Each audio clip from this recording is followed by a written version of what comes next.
Hotlist husband episode 62। अब आगे। जिस वक्त आस्था दादाजी को खाना परोस रही थी, ठीक उसी वक्त उसका दुपट्टा हल्का सा कंधे से सरक गया था, जिसकी वजह से उसके हाथ पर लगे हुए गहरे गहरे नीले निशान, जो कि अरमान के जोरों से पकड़ने से हुए थे, वह दादाजी ने देख लिए थे और वह समझ चुके थे कि जरूर अरमान ने ही आस्था को हर्ट करने की कोशिश की है, तो इसीलिए वह आकाश के साथ आस्था को हॉस्पिटल भेजना चाहते थे।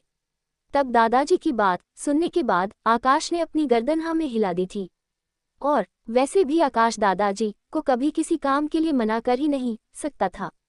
और जल्दी ही दादाजी ने आस्था से कह दिया कि वह आकाश के साथ हॉस्पिटल जाए और खुद का ट्रीटमेंट करा कर आए।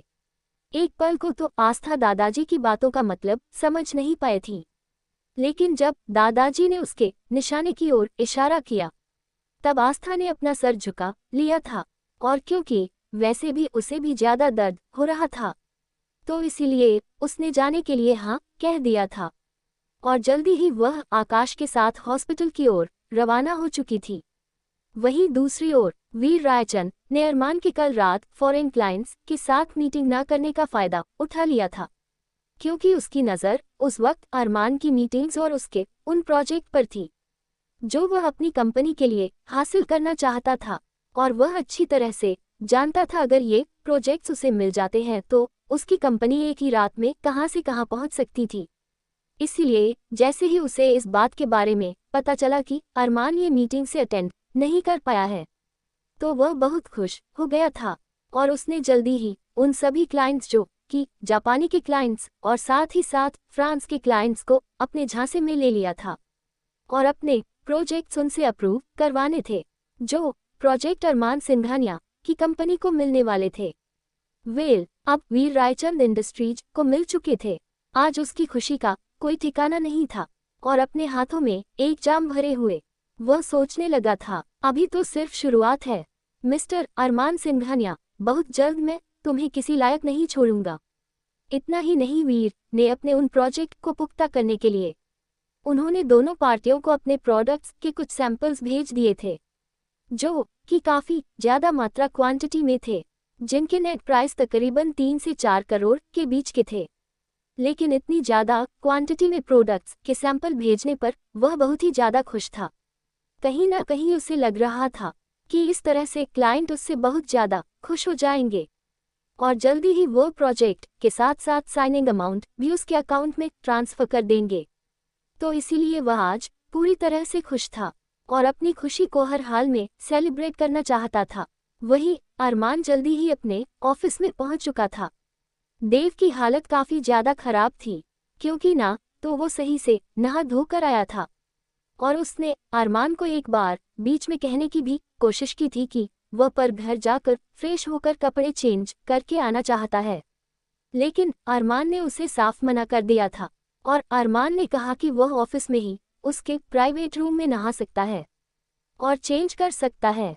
कहीं ना कहीं ये सुनकर देव भी थोड़ी देर के लिए चौंक भी गया था, क्योंकि आज तक अरमान सिंघानिया ने अपने प्राइवेट रूम में किसी को भी आने की परमिशन नहीं दी थी, लेकिन आज के एटमॉस्फेयर ही कुछ ऐसा था कि उसे मजबूरन देव को अपने प्राइवेट रूम में, जो ऑफिस में उसने प्राइवेट रूम बनाया हुआ था, उसमें जाने की परमिशन दे दी थी। जल्दी देव वहां नहा धोकर रेडी हो गया था, और फटाफट से उसने आज अरमान का ही एक कोट पहन लिया था। हालांकि देव उन कपड़ों में अपने आप को काफ़ी ज़्यादा अकम्फर्टेबल सा महसूस कर रहा था, क्योंकि देव भले ही ज़्यादा बॉडी बिल्डर टाइप आदमी नहीं था, लेकिन अच्छा खासा फाइटर मैन था। लेकिन अरमान के सामने वह काफ़ी कम था। जल्दी ही उसने कपड़े पहन लिए थे और वो बाहर आ गया था। अरमान ने एक बार भी नज़र उठाकर उसकी ओर नहीं देखा और उसे इंस्ट्रक्शन देने लगा, तुमने सारा काम कर लिया है ना?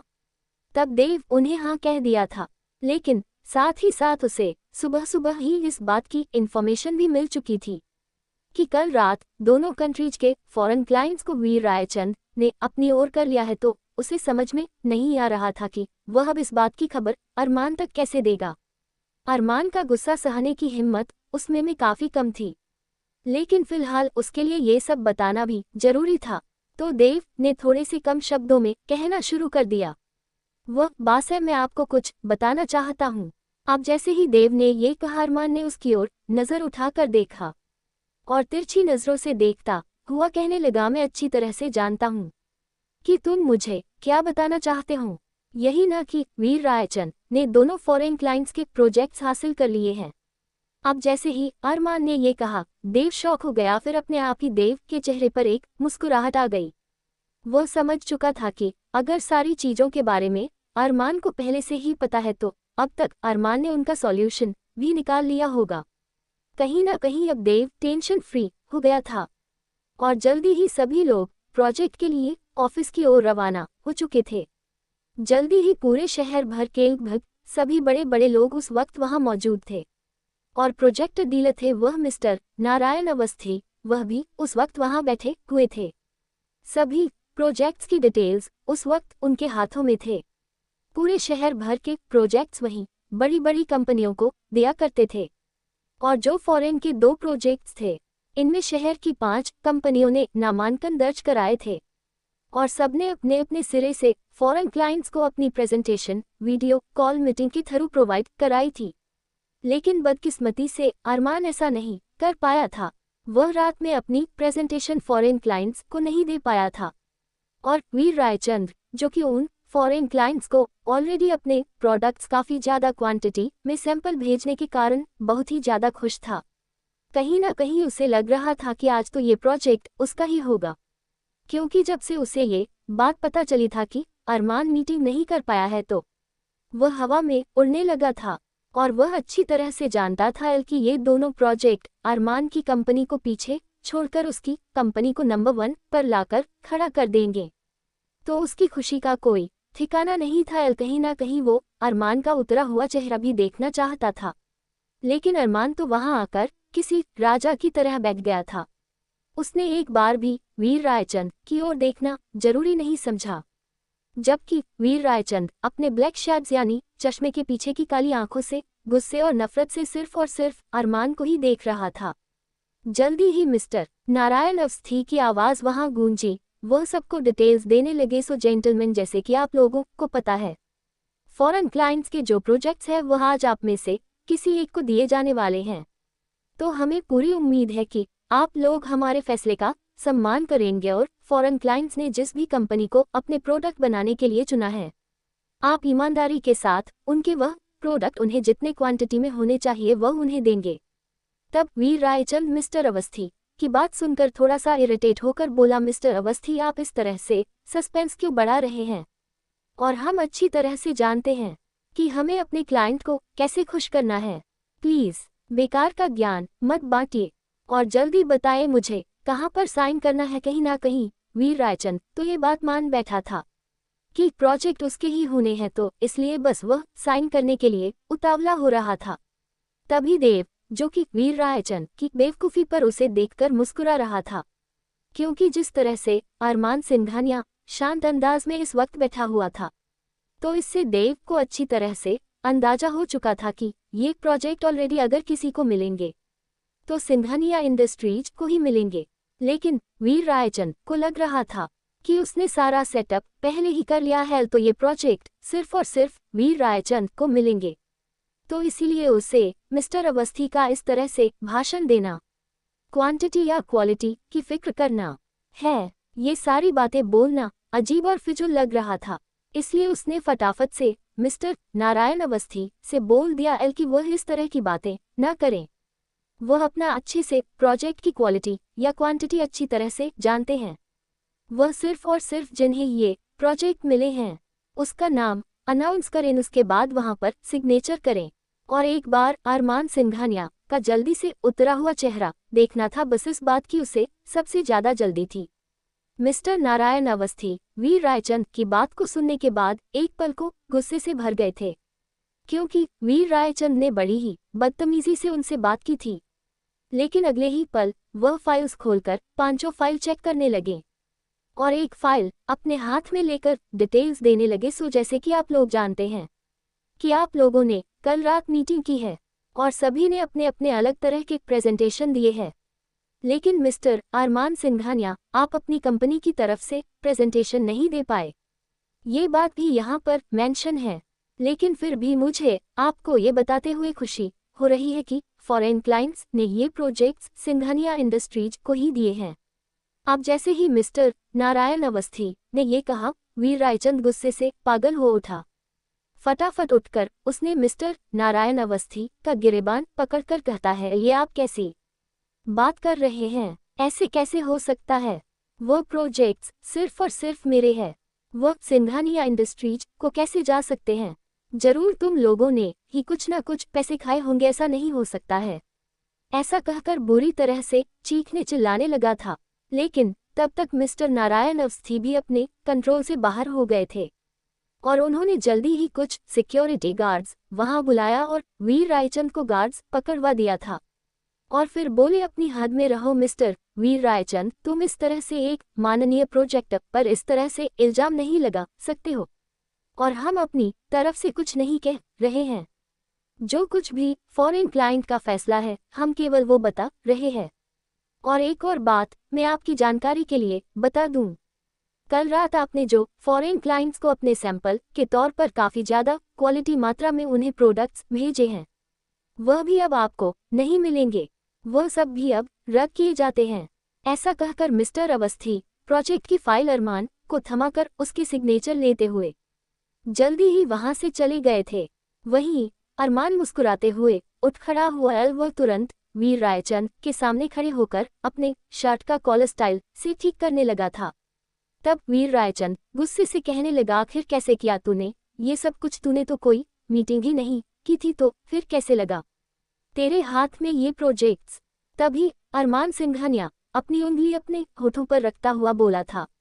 शाहश अरमान सिंघानिया के सामने ज्यादा ऊंची आवाज में अगर कोई बात करता है तो वह उसे बिल्कुल भी पसंद नहीं है, समझे तुम? और तुम ये जानना चाहते हो ना कि कैसे किया मैंने ये सब कुछ।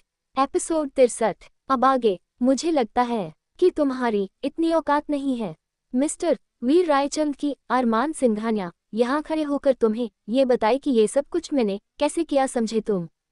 तभी वीर रायचंद तिरछी मुस्कुराहट से उसकी ओर देखकर बोलने लगा, भले ही तूने ये कॉन्ट्रैक्ट हासिल कर लिए हो, लेकिन याद रखना एक दिन मैं सब कुछ तुझसे सूद समेत वापस छीन लूंगा।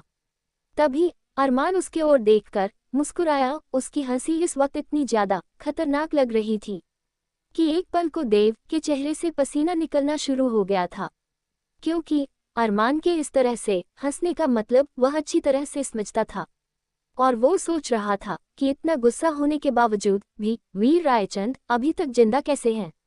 लेकिन तभी अरमान उसकी ओर देखकर बोला, मैं तुम्हारा इंतजार करूंगा।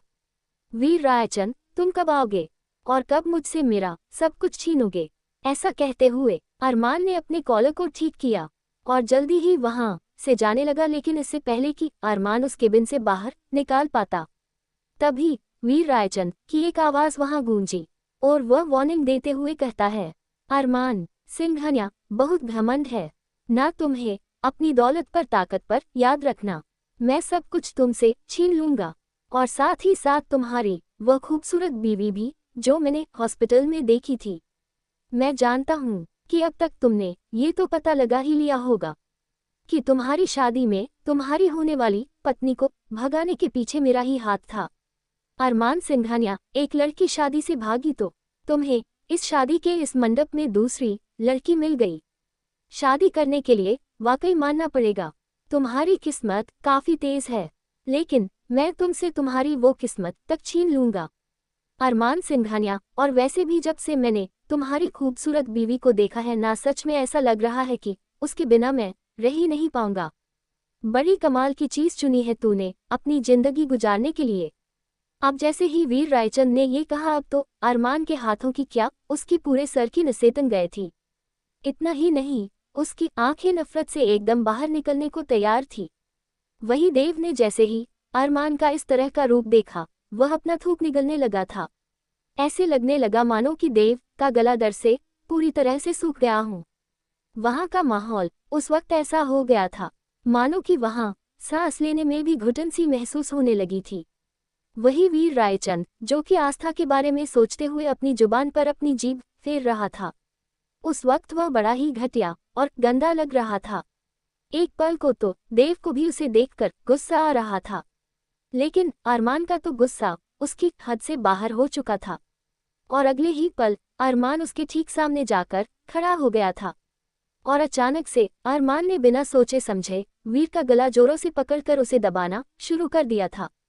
इतना ही नहीं, वीर रायचंद के जितने भी गार्ड्स थे उस वक्त अरमान को पकड़ने में नाकाम कोशिश कर रहे थे, लेकिन अरमान पर तो उस वक्त अलग ही तरह की धुन सवार थी।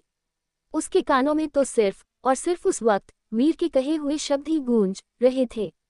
वही वीर अपने आप पर आए हुई इस मुसीबत से पूरी तरह से हैरान हो गया था। वो सपने में भी नहीं सोच सकता था कि उसकी इस बात का अरमान को इतना ज्यादा बुरा लगेगा। एक पल को तो वीर की पूरी सांस रुक चुकी थी और उसकी नाक से खून निकलना शुरू हो गया था। उसकी आंखें एकदम बाहर आने को तैयार थी, लेकिन अगले ही पल अरमान ने उसे छोड़ दिया।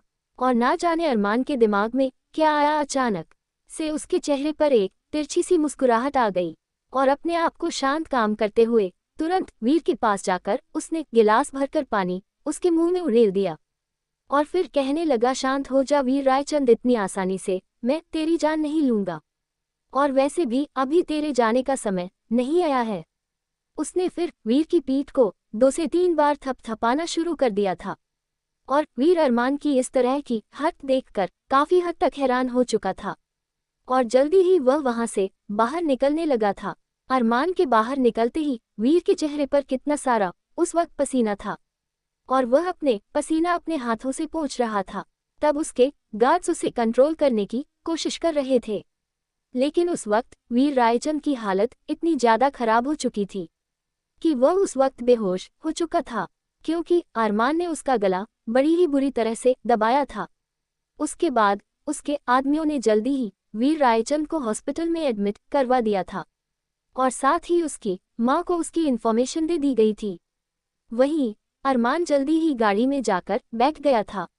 देव की हिम्मत ही नहीं हो रही थी कि वह अरमान की ओर देख सके। कहीं ना कहीं देव के मन में बार बार यही सवाल आ रहा था कि आखिर अरमान सिंघानिया ने वीर रायचंद को जिंदा कैसे छोड़ दिया, ऐसा कैसे हो सकता है।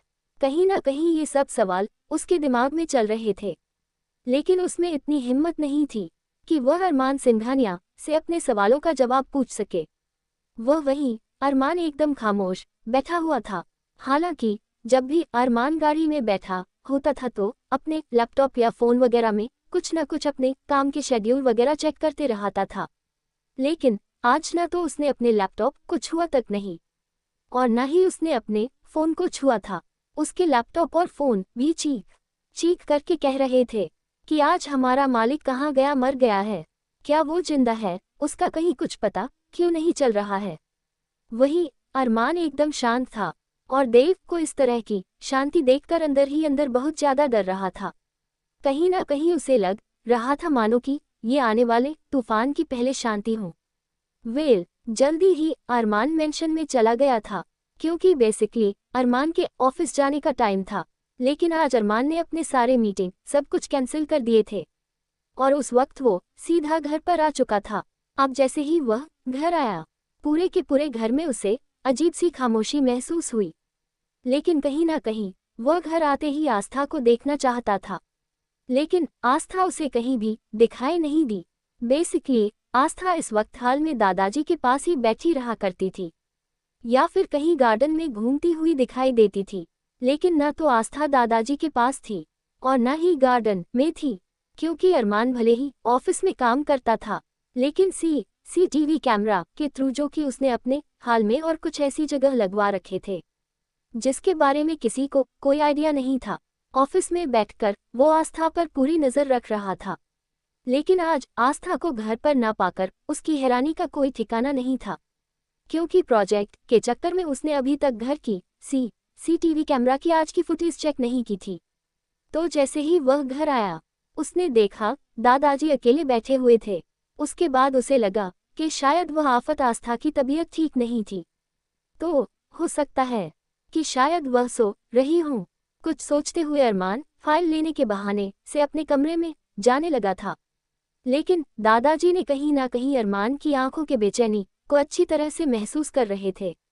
और वह ये भी जानते थे कि उनका अकड़ू और खड़ूस पोता एक बार भी अपने मुंह से कुछ नहीं बोलेगा, कि उसे आस्था के बारे में जानना है। फिलहाल जैसे अरमान अपने कमरे में गया और वहां जाकर आस्था उसे कहीं भी दिखाई नहीं दी थी। अब तो अरमान की बेचैनी का कोई ठिकाना नहीं था। उसने एक बार वॉशरूम भी नॉक किया था, लेकिन वॉशरूम में भी आस्था नहीं थी। जल्दी ही पूरे घर में एक बार अच्छी तरह से नजरें घुमाने के बाद अरमान हाल में आकर बैठ गया था और तेज आवाज बोला, राजेश मेरे लिए एक कप ब्लैक कॉफी लेकर आओ।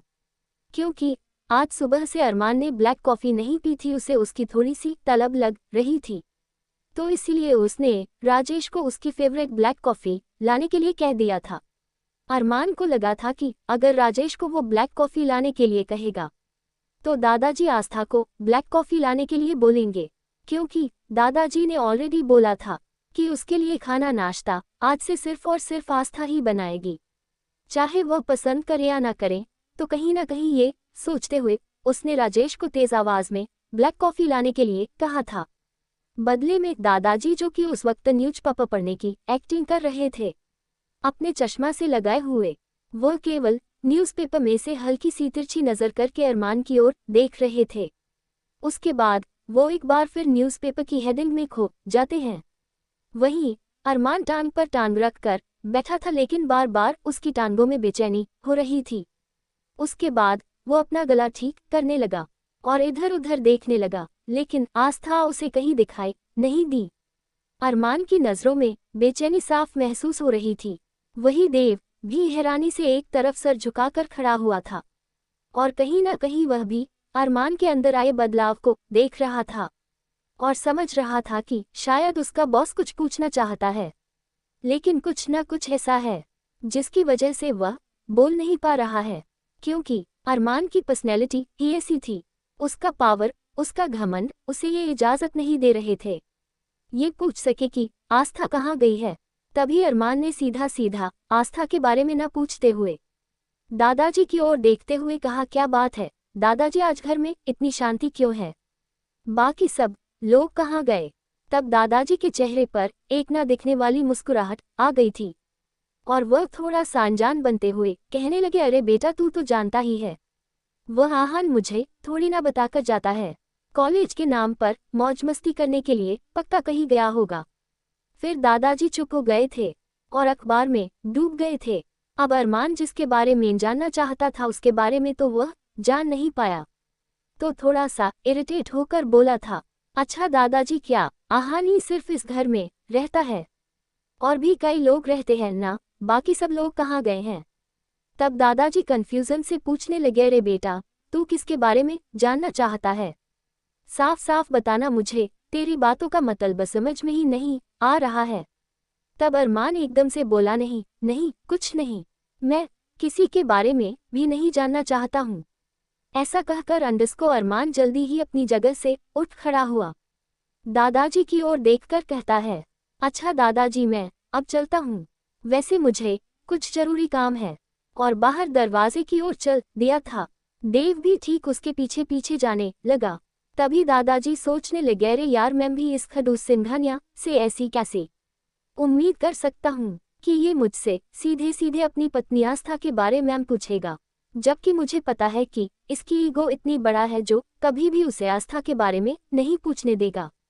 तब दादाजी अरमान को जाता हुआ देखकर शरारती अंदाज में बोले, रे बेटा रुको, एक बात तो मैं तुम्हें बताना ही भूल गया। एपिसोड 64 अब आगे। अब जैसे ही अरमान ने ये बात सुनी, अपने आप ही उसके वहीं रुक गए थे और उधर दूसरी तरफ ही मुंह करके कहने लगा, बोलिए दादाजी, क्या काम है आपको? इस वक्त मुझे लेट हो रहा है। तब दादाजी कहने लगे, अरे बेटा, तू एक काम करना, अगर तेरे पास टाइम है तो तू हॉस्पिटल चले जाना। अब जैसे ही दादाजी ने ये कहा, अरमान असमंजस पड़ गया। दादाजी की ओर पलटकर कहने लगा, क्या बात है दादाजी, क्या आपकी तबीयत ठीक नहीं है? आप हॉस्पिटल क्यों जाना चाहते हैं? तभी दादाजी बोलते हैं, बेटा, मैंने आकाश बेटे के साथ आस्था बेटी को हॉस्पिटल भेजा है, उसकी तबीयत कुछ ठीक नहीं है ना, इसलिए। अब जैसे ही दादाजी ने ये बात बताई, अरमान कंफ्यूज हो चुका था और सोचने लगा, इस आफत ने अब क्या नई मुसीबत खड़ी कर दी है? कहीं उसने फिर से खुद को कहीं लॉक तो नहीं कर लिया? या कुछ और हुआ तो नहीं ना। इसके साथ कहीं ना कहीं ये सब सोचते हुए अरमान पूरी तरह से इरिटेट हो चुका था। कहीं ये आफत अगर वीर रायचंद से मिली हुई होगी तो कहीं आकाश की लीड उसे न दे दे और आकाश की जान को कहीं से खतरा हो गया तो कहीं ना कहीं इस वक्त अरमान के दिमाग में कितने ही सारे घोड़े दौड़ने लगे थे। और फटाफट से उसने देव की ओर देखा और कहा, फटाफट से गाड़ी निकालो, हॉस्पिटल की ओर चलो। देव को कुछ समझ में नहीं आ रहा था कि आखिर अरमान के दिमाग में क्या चल रहा है। एक पल पहले जब वीर रायचंद आस्था के बारे में उल्टा सीधा बोल रहा था, उसकी जान लेने के बजाय अरमान ने उसे जाने दिया था। उसके बाद वो बड़े ही शांत तरीके से बैठ गया था।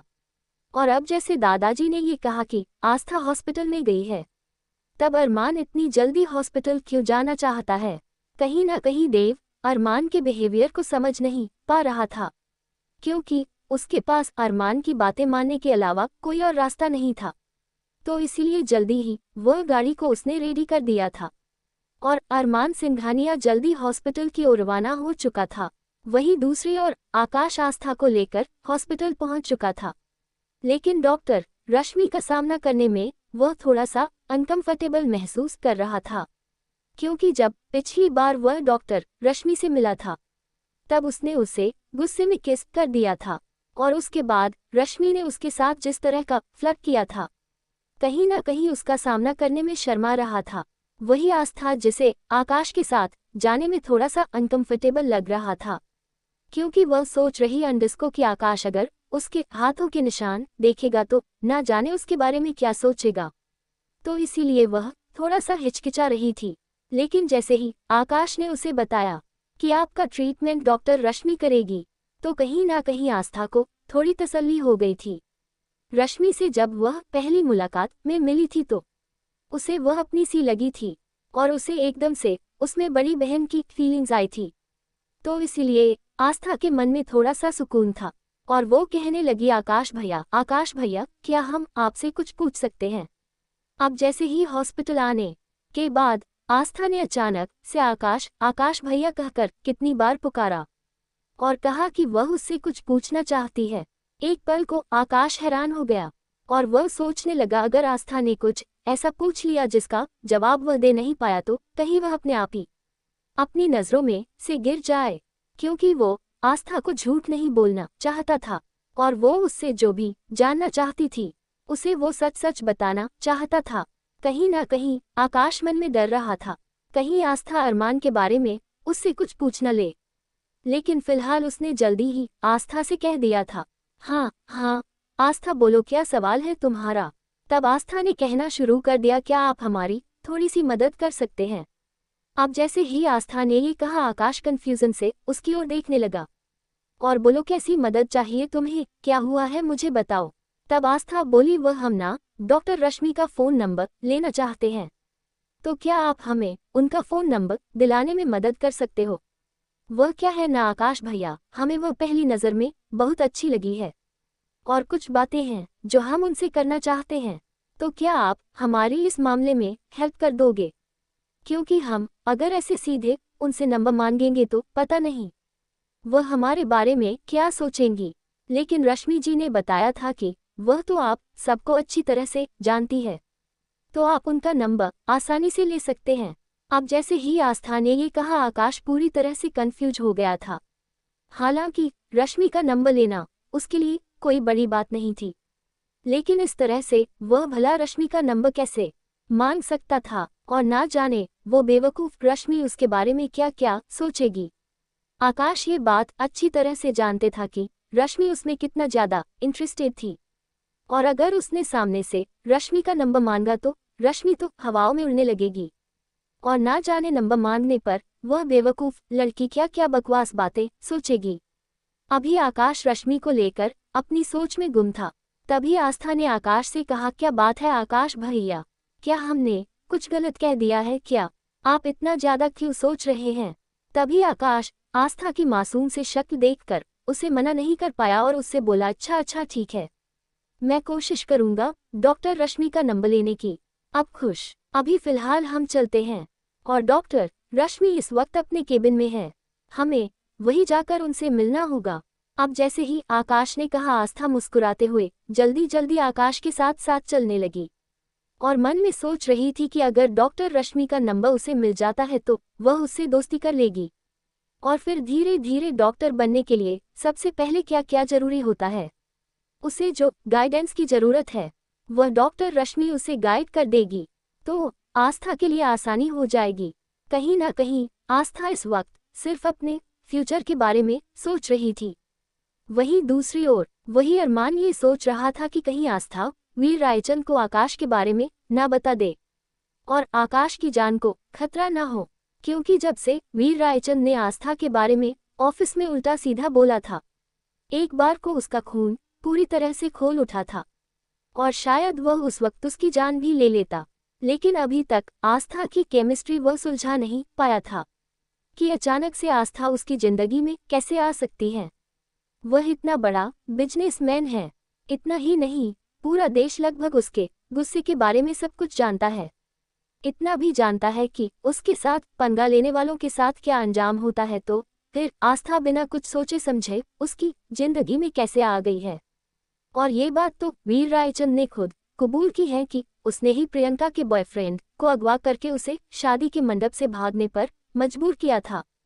तो इसका मतलब साफ है कि आस्था को भी उसी ने उसकी जिंदगी में प्लांट किया था और आस्था के बारे में खुद उल्टा सीधा बोलकर वह अरमान को उकसाना चाहता है ताकि अरमान गुस्से में कुछ गलती करे और फिर उसके बाद वीर रायचंद उसका फायदा उठाएं। कहीं ना कहीं अरमान के दिमाग में यही सब बातें चल रही थी और वो आस्था को पूरी तरह से मुजरिम समझ रहा था।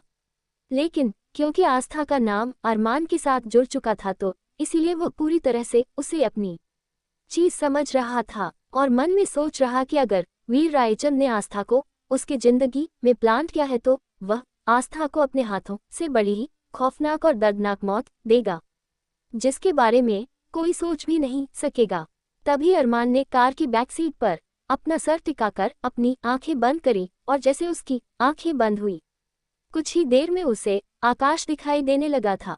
आकाश खून से लथपथ सड़क पर दौड़ रहा था और आस्था जोरों से हंसकर तालियां बजा रही थी और वीर रायचंद ने अपना हाथ आस्था के कंधे पर रख रखा था और उसको बड़ी बुरी तरह से छू रहा था। अब अरमान ने जैसे ही सपने में ये देखा, गुस्से से उसने अपनी आंखों को खोल लिया था। कहीं ना कहीं जो कुछ उसके दिमाग में चल रहा था वही सपना के तौर पर उसे दिखाई दे गया था। अब तो आस्था पर उसका गुस्सा बढ़ता ही जा रहा था और वह जल्द से जल्द आस्था से मिलना चाहता था। तभी उसे ड्राइवर की आवाज आई और वह कहने लगा, सर हम हॉस्पिटल पहुंच गए हैं। तब अरमान जल्दी से कार से बाहर निकला और हॉस्पिटल के अंदर पहुंच गया और अपने सभी गार्ड्स को उसने इंस्ट्रक्शन दे दिए थे कि चारों तरफ अच्छी तरह से फैल जाओ।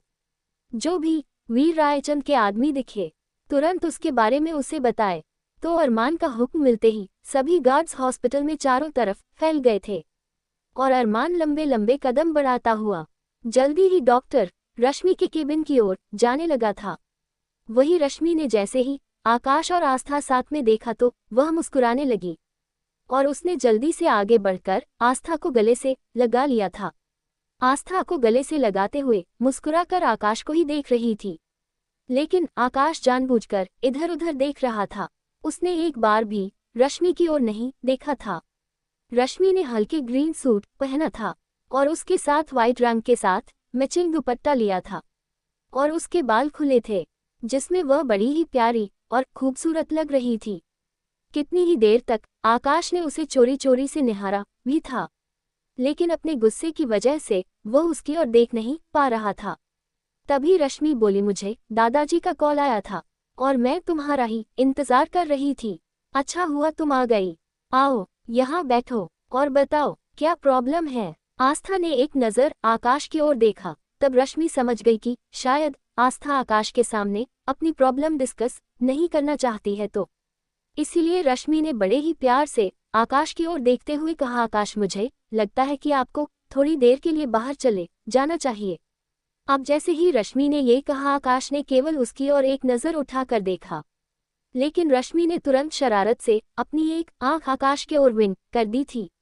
अब जैसे ही आकाश ने ये देखा कि रश्मि ने उसे आंख मार दिया है तो वह अंदर ही अंदर हड़बड़ा गया था और मन में सोचने लगा ये लड़की कितनी ज्यादा चालू चीज है। लड़की होकर आंख मारती है। रश्मि के इस तरह से आंख मारने के कारण आकाश के गाल एकदम टमाटर के जैसे लाल हो गए थे। उसे काफी ज्यादा शर्म सी महसूस हो रही थी और आकाश को इस तरह से शर्माता हुआ देखकर वो हंस पड़ी थी। रश्मि को इस तरह से हंसता हुआ देखकर आस्था हैरानी से उसकी ओर देखने लगी थी और एक नज़र जैसे ही उसकी आकाश पर गई और उसने आकाश को शर्माते हुए देखा और रश्मि को उसकी ओर देखकर हंसते हुए देखा। एक पल को आस्था को एहसास हुआ कि जरूर इन दोनों का कुछ न कुछ रिश्ता जरूर है, लेकिन इतनी जल्दी आस्था किसी नतीजे पर नहीं पहुंचना चाहती थी। सबसे पहले वह सारी बातों के बारे में अच्छी तरह से तहकीकात करना चाहती थी। अब जैसे ही रश्मि ने यह महसूस किया कि आस्था कन्फ्यूजन से उसकी ओर देख रही है, उसने तुरंत हंसना बंद किया था। तब तक आकाश भी जल्दी से उस केबिन से बाहर निकल गया था। तब रश्मि बोलने लगी थी, वह I am so sorry Mrs Singhania, वह बस में। ऐसे ही रश्मि ऐसा बोलते हुए ब्लश कर रही थी। भले ही उसने आकाश की ओर आंख मार दी थी, लेकिन फिर भी उसे भी अब थोड़ी थोड़ी शर्म आ रही थी, क्योंकि उसने ऐसी हरकत पहली बार की थी और लेकिन आकाश को ऐसे छेड़छाड़ कर उसे काफी मजा आ रहा था। वेल तब आस्था ने जल्दी से रश्मि की ओर देखते हुए कहा था, रश्मि जी क्या आप आकाश भैया को पसंद करती है?